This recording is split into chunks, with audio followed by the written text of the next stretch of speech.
Go ahead.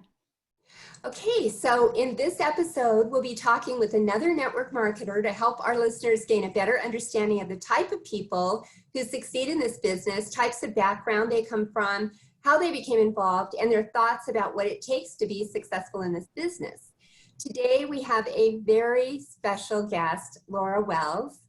Laura has been married for 26 years and is the mother of 2 adult children. She is a heart-led servant leader who is passionate about helping others. She also brings a very unique perspective to our discussion today because within the past 20 years, she has worked both on the inside and the outside of network marketing companies. She has been an advisor on the corporate side of network marketing companies and is now an independent consultant representing the products. She is also a speaker, social media trainer, I would say, and guru, author, and a top leader in her network marketing company. She and her husband, Jeremy, have both earned car bonuses and more than 10 incentive trips since joining the company 4.5 years ago. In every company she has been a part of, Laura has been a top enroller, earning multiple awards and for sales and recruiting, and is known in the network marketing community to be a collaborator and a positive light on social media. And we need more positive lights on social media. Welcome, Laura. Thank you so much for being here and helping us to demystify this business model. Well, it's my pleasure. I'm so excited to be here with you guys, Janine and Laura. It's so fun. And I wish on a podcast that they could see our faces because we're just like nonstop smiles at each other right now. So I just love it. Thank you guys both for having me. So I would love for you to start out by sharing a little bit about your story, what you did prior to network marketing, and I'd love to hear more about what it's like to have been on the inside of an MLM company and on the outside. Yeah, sure. Well, I actually got my start, I would say, I always like to tell people it's sort of embedded, I feel like, in my DNA. When I was growing up, actually from the time that I was a baby, toddler, all through my elementary years, I actually grew up with Mary Kay's family. That Mary Kay. I was never involved with Mary Kay, but Richard Rogers and his wife at the time, Jan, and my parents were actually very good friends, golfing buddies. So Ryan Rogers, they're Mary Kay's grandson, and I literally grew up together, birthday parties and the whole shebang. So although I was never involved at all, I always just like to say it was somehow those little seeds were planted in my DNA. But actually my experience in direct sales came when I was a young stay-at-home mom. My husband and I got married when I was 17. He was in the Marine Corps and I was a stay-at-home mom by choice. We decided to have our first child when I was 19. I know this sounds super young, but when you're in a Marine Corps family, it's like everything's kind of, you have a leg up, right? So we knew what we were doing, or we thought at the time, but I was, I think, 22-ish. I had just had my daughter, our second child. She was 6 months old, and a neighbor said, "Hey, come to this home party thing with me where a rep will sell you kitchen stuff," right? And I thought, that sounds terrible. And she said, no, it's not terrible. Listen, there's food and it's shopping and it's just us girls getting together and it's shopping for stuff. If you don't want to buy anything, that's fine. I was like, did you say food? I like food. I'm in. I'll do food. So I actually went, but I was very skeptical. I sat in the back of the room. I put my catalog up over my face, hoping to not make eye contact with the rep, thinking if I don't make eye contact with her, she won't ask me any questions, kind of like, you did in school. But as it turns out, I started thinking I was so wrong about what I thought was going to happen at that party. It was fun. It was super lighthearted. All the girls were just kind of shopping and laughing, and there was food as promised. So I was a happy camper. And at the end, I was like, this lady looks like she's having a lot of fun doing what she's doing. And she's making money, having fun, doing something she likes to do. This is a pretty cool thing. So I just started asking questions from there. And as they say, the rest is history. I was a stay-at-home mom, just wanting some extra money for Target, just to take my kids for toys and snacks at Target without interrupting the family budget. That's really all I started for. Wow, that is so relatable, Laura. So thank you for sharing that. And I mean, not the part about you growing up with Mary Kay's grandson. That's not very relatable. That's super cool and that's super unique. I think you might be one of the only guests that we'll ever have sharing that. That's super awesome. So when you were younger and before you went to that event or that party, and before that kind of caught your attention, had you ever given any thought to maybe I want to be a network marketer, or maybe I want to be involved in an MLM business or anything like that? Had you ever thought about that before that night? No, I mean, I was really young, I was in my early 20s. I really didn't know a whole lot about it. So it wasn't that I thought one way or the other in terms of, oh, I would never want to do something like that, or, ooh, that sounds great. I was just uninformed and uneducated about the topic. Because even though, yes, I grew up with that family and all of that. In fact, my mom was actually technically one of the first consultants. I think she lasted for maybe 48 minutes of that whole experience. I don't know. It was not a thing for her. But even though I kind of grew up around it, sort of in my universe, it was never, I really didn't even know what it was. And so, no, I grew up thinking I want to be a mom, I want to be a wife. And I wanted to be a lawyer or a child psychologist. So I wound up being a mom and married to the military, and kind of, I got the best of both worlds, I guess. I was sort of a lawyer and sort of a psychologist all wrapped into one without the school expenses. But no, I had never even considered it, but I was very neutral about the whole thing. In fact, I didn't even really know what I was going to when I went to that party. I just wanted to go and hang out with friends and get away from the kids for a couple hours and just, have some fun and brownies. That's really all I was in for. Yeah. Yes, and you touched on this, but I just want to go back and pull it out again.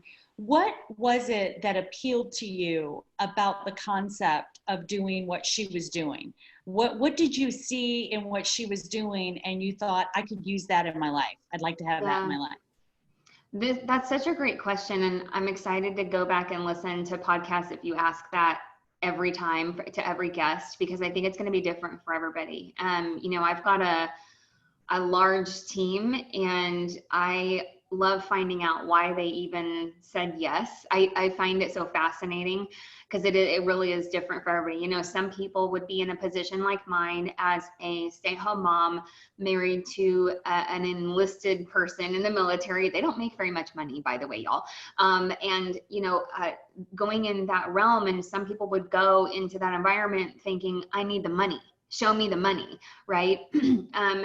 At the time though, yes, I wanted a little bit of extra fun money, but I'm talking like if I could make an extra $100 a month, that's kind of what I was like, that would be awesome. Somebody handing me $100 to just have some fun with and do whatever. That really was all I was, looking forward to. But when I initially started asking questions to the distributor and just, asking how did you get involved and what would I need to do and all of that, the thing that really kept me going forward was I could have fun. I love women helping women collaborating with women empowering other women, and kind of being each other's cheerleaders. That's what sets my soul on fire. Always has. And so being in that environment where it's women, she was at the front of the room doing just cooking and talking and showing catalogs, and all the ladies were kind of like oohing and awing over the stuff that they liked. And really, when I kind of had like a bird's eye view, just watching what she was doing, it was like all this girl is doing is helping these women get what they want anyway. She wasn't hard selling them and like talking about all the scientific mumbo jumbo. She was just like, oh yeah, that's a really great whatever. And oh, you should look at this one. This one's even better. I mean, it was just friends helping friends. And for as long as I can remember, that quote by Zig Ziglar has been the pulse of everything that truly for as long as I can remember, is you can have everything in life you want if you will just help enough other people get what they want. And I remember even back then at a young 20 something thinking, I can have this if I just help these women get what they want anyway and have fun.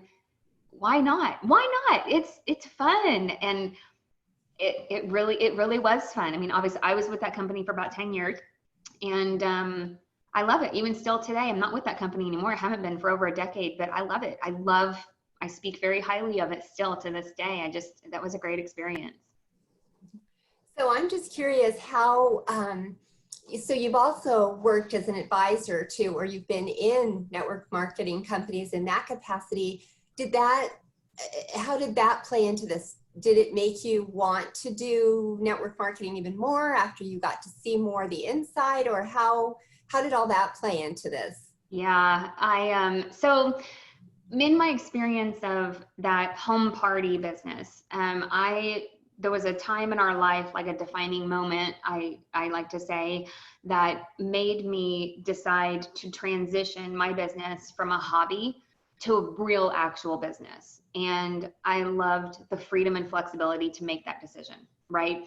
My husband was facing a layoff. We were out of money, out of time, all of that. And we were like, okay, it's time to kick it up a notch. Okay. So I did very, very well. I'll kind of give you the Reader's Digest. I did very, very well once I made a decision to start doing well, right, at that business, and just helped more people and helped them do the same. It's really all I was doing. And through that, I had a lot. Now, granted, this was in the day and age before social media. Okay, so it was before Facebook even was a thing. There were message boards, like forums, like bulletin boards online. And so word spread, I was doing very well, earned lots of awards and yada, yada.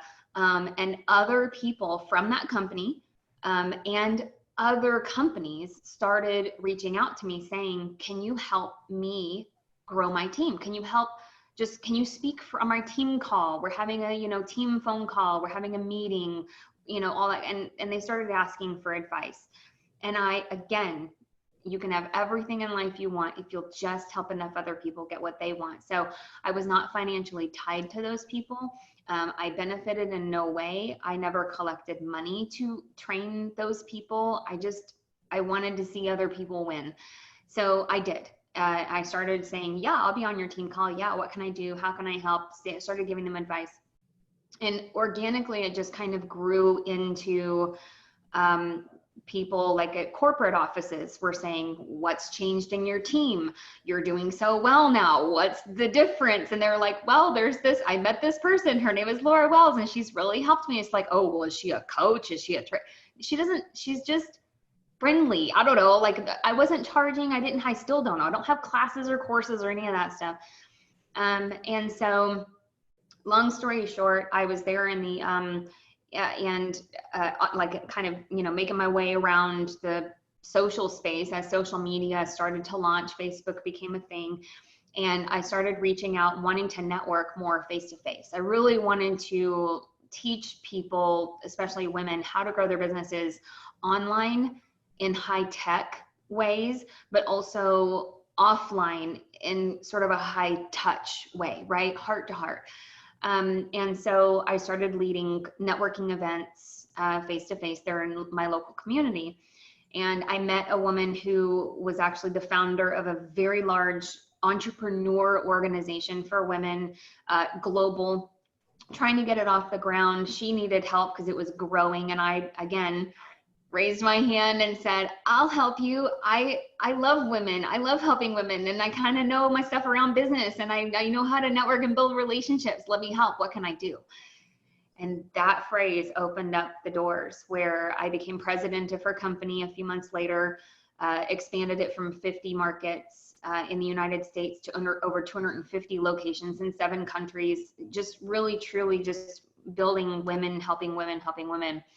And so through that, it opened up even more doors of, being able to be in an advisor role. Corporate teams would contact me saying, hey, try our products, look at our comp plan, review our compliance rules, especially when social media became a thing. Hey, teach us, what can we do to make our field classier online? How can we up level a little bit and make sure that we're coming across both compliantly from the FTC, but also in a way that we want to appear online for our brand, you know? And so it was one of those things where I just kept raising my hand to help people. If I know something, I'm going to help share it. I'm not going to keep that to myself. And yeah, so I always like to say I was like a human guinea pig. Companies would send us products. They would send me and my husband, they would send us like boxes, cases of things. I never liked to collect income from those companies. I didn't want to like attach my name to a company. I just wanted to kind of be behind the scenes. I want to help you guys, but I don't want any other credit. I don't want to be in the spotlight. Just do your thing. So in lieu of being on payroll, I was on payroll a couple of times, but in lieu of that, most of the time, they would just send me goodies. And honestly, I love goodies. I love that stuff. So I was a human guinea pig for quite a few companies. You sound like the poster child for the person that should be in this business. I mean, really, you sound like you were just made to be in this business and could teach all network marketers a lot about how to be classier and how, you know, I think because a lot of times people are just winging it, and a lot of times they don't wing it very well. And so it would be so nice to have more guidance from somebody like you. So I wish you were able to. Thank you. And be everywhere. So what do you find are the most common misconceptions or objections, concerns from people when you start talking to them about MLM, network marketing business? Oh gosh. Well, I mean, there's a lot of misinformation out there. And I feel like this industry is my profession. I take it seriously as if I were, if I had a doctorate, a PhD in a profession. A helicopter pilot needs thousands and thousands and thousands of hours. I feel like I have that in this profession. And when you spend a long enough time period on a certain topic, you see the dreams and the screams and the in-betweens, right? As they say. And so I've seen all the guts out there, and I've seen all the yucky stuff, and it's sad. I just feel sad a lot of times when I see the misconceptions, because I know that the people who are saying negative things are coming from a space where they truly think that they know the truth as a blanket statement all across the board about a certain thing being a certain way. And I know from experience that has come from their own experience, or someone that they know has had a negative experience, and so therefore it's left a bad taste in their mouth. And what I see the most in terms of like misconceptions is that you're going to lose money, you're going to run away all your friends and family, it's a scam, it's illegal, oh gosh, just, like it's easy. That's a misconception of, oh, it's just some get rich quick thing. Like all of that is just so, that's like having a bad experience buying a car because of one icky, slimy salesperson that you dealt with, and then saying, oh, all sales dealerships are slimy and icky. That's not fair. You would never do that. You would never say that, because that's silly. And I feel like that about the profession too. Just because you or someone that you know had a negative experience doesn't mean the whole entire industry of, like, I don't know how big this industry is, gigantic. That's not fair to say every company and every rep is bad. Yeah, of course, there's bad apples in every industry, though. I mean, you've probably had a bad experience with every, like a cashier at a store, a server at a restaurant, a car transaction, buying a home. You've probably had a negative experience. Does that mean you're never, ever, ever going to eat at a restaurant, buy groceries, buy a car, or buy a house ever again? Probably not, right? So I think the misconceptions out there, there's lots of them, but if people just kind of peel away and realize, I saw something a few years ago, and it's so true, like Yelp, right, or Google reviews, that when somebody has a positive experience with something, they're going to just enjoy their experience and they'll probably tell a couple friends. When somebody has a negative experience, bad time at a restaurant, terrible concert, too hot inside of a store, anything negative, the first thing they're going to do is tell 15 friends, don't go there. That was awful. And they're going to go and be keyboard warriors on Google or Yelp. Ooh, don't eat at this restaurant. It was terrible. Beware, buyer beware, all of this stuff. You're going to see negative reviews a lot easier because people love to complain online. But if they have a good experience, it's kind of like, oh yeah, well, that was good as expected. I mean, it's like, what? We should require, okay, if you leave one negative experience, you have to say something good about 2 other experiences in your life, okay? Because we have to balance out the universe here. I love that idea. I do too. We should actually start that. That should be a thing. Yeah, I like that. So, so everybody's definition of success is different. So how do you describe success? What does that look like to you?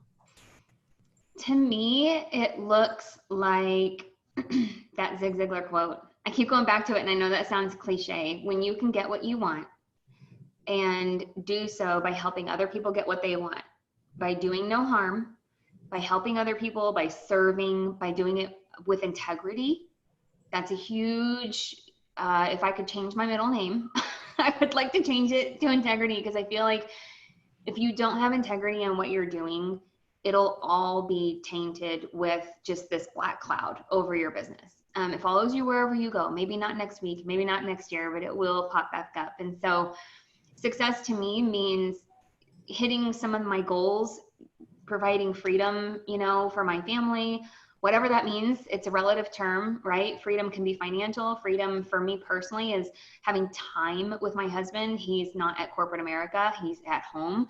And so having that freedom is time freedom, but that's going to be different for everybody. But having your goals and doing what you want to achieve by helping other people, to me, that's success. If I'm only serving myself and not helping enough other people along the way get what they want to, I'm not successful in my heart, in my eyes. So I got to bring people with me to have success. I love that. Yes, I love that too. So Laura, tell us a little bit about how is your life different now than the way it was? Because I know that you and your husband have built a successful business together, and we were talking before we started the show about your move, and just you've made just some changes in your life because of what you've been able to accomplish. So how is it different than it was before? Gosh, a lot more freeing. I mean, that's, my husband and I, like I said, we got married really young, started having our family young, and we did all of that. If you don't know by now, I'm very type A. I like things very organized, planned out, thought out, all of that. So we really did time. Okay, we're going to have kids early. That way I'll be like turning 40 the year my youngest graduates from high school. Like I had my life planned out. What you're not able to plan in life are the valleys, right? The layoffs, the massive, like I had cancer. I'm fine now, by the way, but I was diagnosed with cancer, very rare unicorn cancer, which is why everybody calls me a unicorn all over the place. And you don't expect those types of things to happen, right? How my life has changed is before I decided to really take this seriously as an actual profession, treat it seriously, treat others seriously, and really put effort into it, is before we were living paycheck to before paycheck. Let's just face it, like a paycheck to a week before paycheck. Oh my gosh, when is payday kind of paycheck. Husband who travels a lot, husband who works a lot, husband who is super, super stressed because of that. My dad passed away when I was 4 of a massive heart attack at the age of 50. My husband is in his mid 40s, and I was thinking, you know what, super high stress job. I don't want that. If I can do whatever I can possibly do to lower stress and create more flexibility and freedom, that's what I want to do. So life now, our kids are grown, we Jeep, we hike, we have control over our time. Don't be misswayed though. I still work. I probably work now more than I did back then. And it's because I'm so hyper focused on helping other people get up that hill too. But it looks different in terms of, you know, I'm investing more into personal development. I'm personally staying active in my own personal business. I will never just sit on the laurels of the success of our team or my business. I want to lead from the front. I want to be that person that when someone looks at my social or my work ethic, they're like, okay, if she can do that, I can do that. She's still doing that. She still likes it. I can keep doing that. And so it just looks different in terms of location, but not the heartbeat. The heartbeat's still the same. Wow, that's wonderful. That is wonderful. So with what you've gone through and experienced, what would be your words of wisdom to somebody that is either already in this business or might be considering getting into the business, but they're just not really sure yet? What would you say to that person? Oh gosh. Okay. I would grab them at the shoulders and I would say, look at me.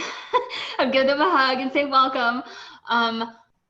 The first thing I would want to, I'm like tearing up. The first thing I would want to say to them is be yourself. Those of you who are on the podcast, you can't see, but I'm wearing a shirt and it says, stay true, stay you. That's what I would want to say if you're just starting, is that especially in the world of social media, it is going to be very tempting to listen to somebody on a podcast or read their book or scroll their social media on Instagram or something and say, I have to be just like that to be as successful as she is. And that's a lie.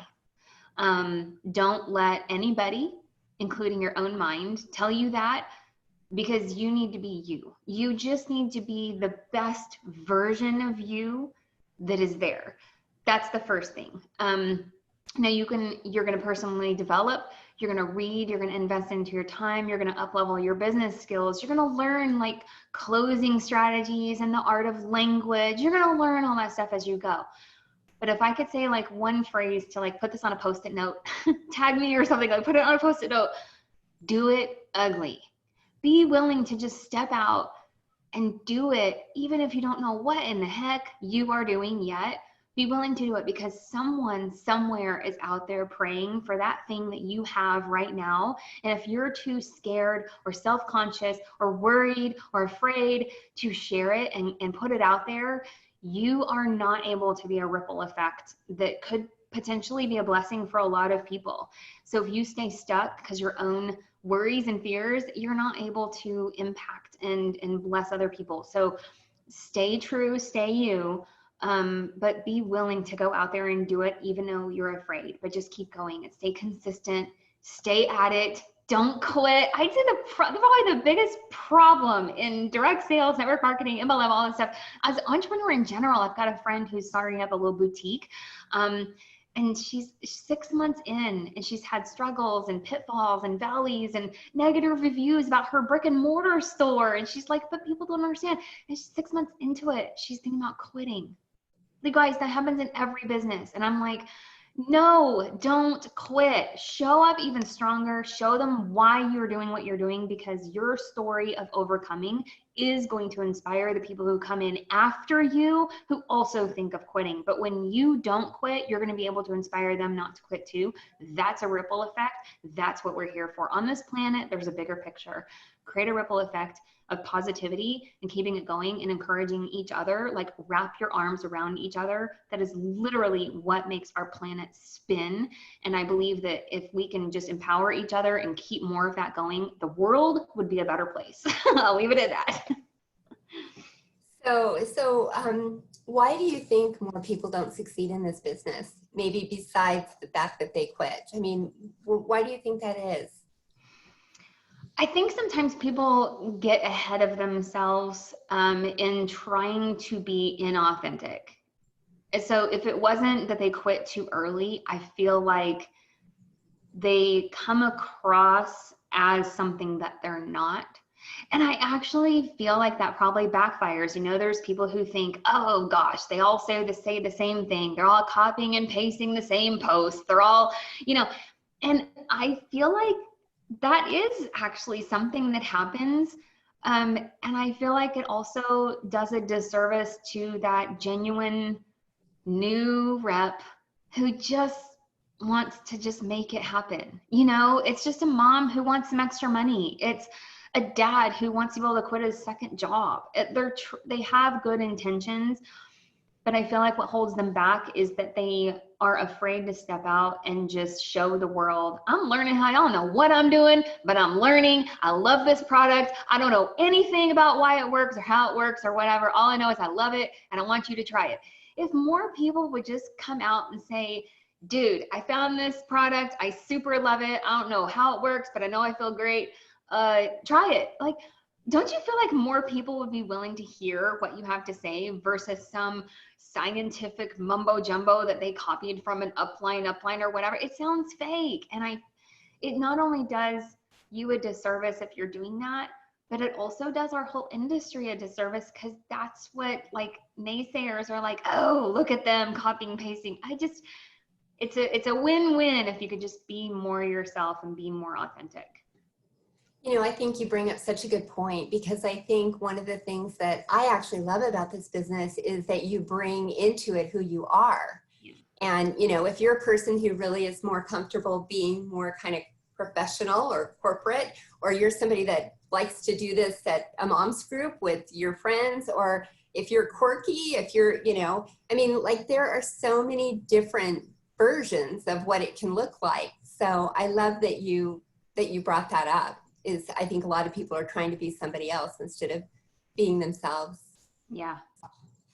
So as a closing question, what do you think is the most important trait, quality, or requirement for people to really succeed in this business?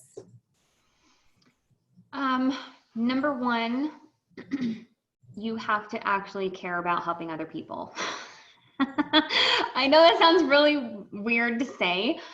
I think there are some people who probably appear successful, who may not care, you know, about helping other people, and that's their shtick. And they may have some success, but I don't think it'll be long-term. I feel like that foundation and those deep roots are created when you truly, truly serve other people and want to see other people win. Whatever that means for you. I think that has to be kind of an undercurrent, is you have to want to help other people. I would also add mindset. You have to be coachable. You have to be willing to learn along the way, like I said, but you have to be willing to realize, you know, I've been at this for over 20 years. There are things that I know now that I did not do right early on. 20 years ago, no way. I mean, I did not know any of what I know now, right? Other than love people and love them some more. Be willing to be coachable. Be willing to, you know, see, hey, this is somebody that probably knows a little bit more than me. You know, again, if you were a doctor, if you were learning to be a realtor, if you were learning how to do any other profession, you would look at your mentors or people who were veterans in your industry who you thought, those people are doing it right. They're on this path that I want to be on. They seem to be upstanding people. You would want to learn from them. You would want to sit down with them and follow them on social media and see how, not just what they do, but why they do it.